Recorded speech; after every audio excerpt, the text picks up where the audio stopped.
She seemed like she was having a hard time fitting in. I don't remember many people asking them to hang out. She took the breakup really hard. Things weren't the same after she failed that first test. He worried a lot about disappointing his parents. He started having a hard time after he got bad news from home.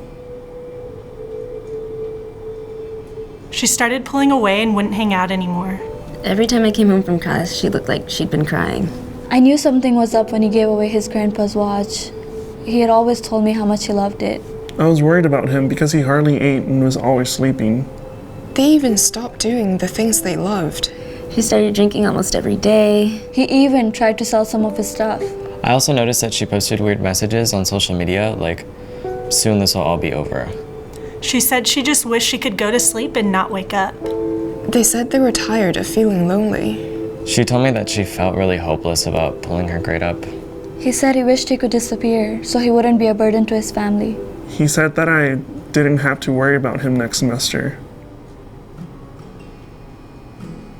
I was always taught to mind my own business. Everyone is stressed when they start college, right? A couple times, I almost tried to talk to them, but didn't because I figured someone else would. I did wonder if I was making too big of a deal of it. I didn't want to offend her. I didn't know what to do or how to help her. I wanted to ask him if he was thinking about suicide, but I didn't know what to do if he said yes. I didn't want to be the one to blame if something happened. I thought to myself, I'll feel better knowing I did something. I knew someone in the past who had attempted suicide, so I didn't want to risk it. I would rather have her mad at me than have her hurt or dead. Even though I didn't know what to do, I knew I had to do something because I really cared about her. I kept thinking, what if it were me? I'd want a friend to do something. So I asked him, are you thinking about suicide? She said yes. So I called the crisis line and got advice on how to help. So I hugged her and said I'm sorry and offered to spend the afternoon with her so we can talk. So I shared that I had problems in the past, and I asked if he was comfortable talking to a counselor. We talked about who could be helpful for extra support for them and decided to call their family and tell them what's been going on. The more we talked, the more concern she shared for her safety, so we agreed to get the residence hall advisor involved. In Texas, we take care of each other. In Texas, we support each other. In Texas, we never walk alone.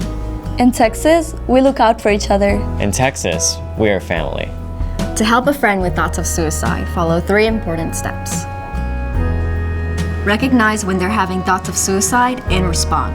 Warning signs for suicide include verbal cues that reveal feelings of hopelessness, helplessness, or feeling trapped, withdrawal, isolation, changes in mood, changes in sleep patterns, changes in substance use, alcohol or other drugs, giving important possessions away, looking for and obtaining the necessary items to attempt suicide, talking about death or dying if out of the ordinary.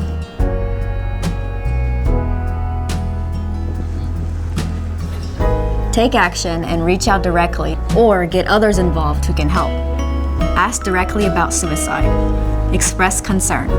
Listen with empathy and no judgment. Remind them that help is available. Remind them that they're not alone.